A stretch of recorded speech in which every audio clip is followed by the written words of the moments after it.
ایک بادشاہ کے دربار میں ایک اجنبی نوکری کی طلب کے لیے حاضر ہوا. قابلیت پوچھی گئی, کہا سیاسی ہوں. بادشاہ کے پاس سیاستدانوں کی بھرمار تھی. اسے خاص گھوڑوں کے استبل کا انچارج بنا لیا. چند دن بعد بادشاہ نے اسے اپنے سب سے مہنگے اور عزیز گھوڑے کے متعلق دریافت کیا. اس نے کہا نسلی نہیں ہے. بادشاہ کو تعجب ہوا.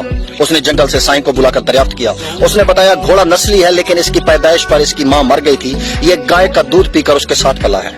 نوجوان کو بلایا گیا. تم کو کیسے پتا چلا کہ یہ اصیل نہیں ہے؟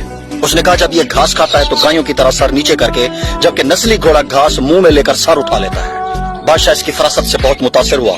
نوجوان کے گھر اناج, گھی, بنے, دمبے اور پرندوں کا اعلیٰ گوشت بطور انعام بھجوایا. اس کے ساتھ ساتھ اسے ملکہ کے محل میں تعینات کر دیا. چند دنوں بعد بادشاہ نے نوجوان سے بیگم کے بارے رائے مانگی. تو اس نے کہا کہ طور و اطوار تو ملکہ جیسے ہیں, لیکن شہزادی نہیں ہے. بادشاہ کے پیروں تلے سے زمین نکل گئی.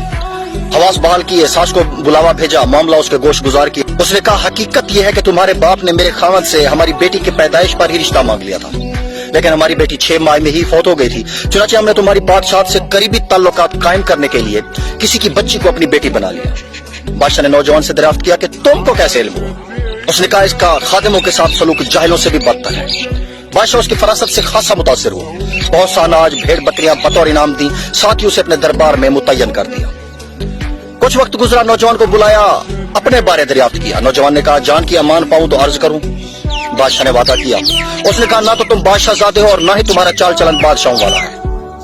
بادشاہ کو تاؤ آیا, مگر جان کی امان دے چکا تھا. سیدھا والدہ کے محل پہنچا. والدہ نے کہا یہ سچ ہے, تم ایک چرواہے کے بیٹے ہو, ہماری اولاد نہیں تھی تو تمہیں لے کر پالا. بادشاہ نے نوجوان کو بلایا. اس سے پوچھا کہ بتا تجھے کیسے علم ہوا؟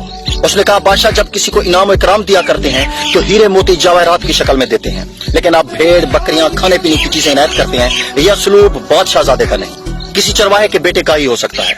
عادتیں نسلوں کا پتہ دیتی ہیں. عادات, اخلاق اور طرز عمل خون اور نسل دونوں کی پہچان کرا دیتے ہیں. کیا آپ سمجھتے ہیں کہ یہ واقعہ ایسا ہی ہے؟ تو کمنٹ میں ضرور بتائیے گا.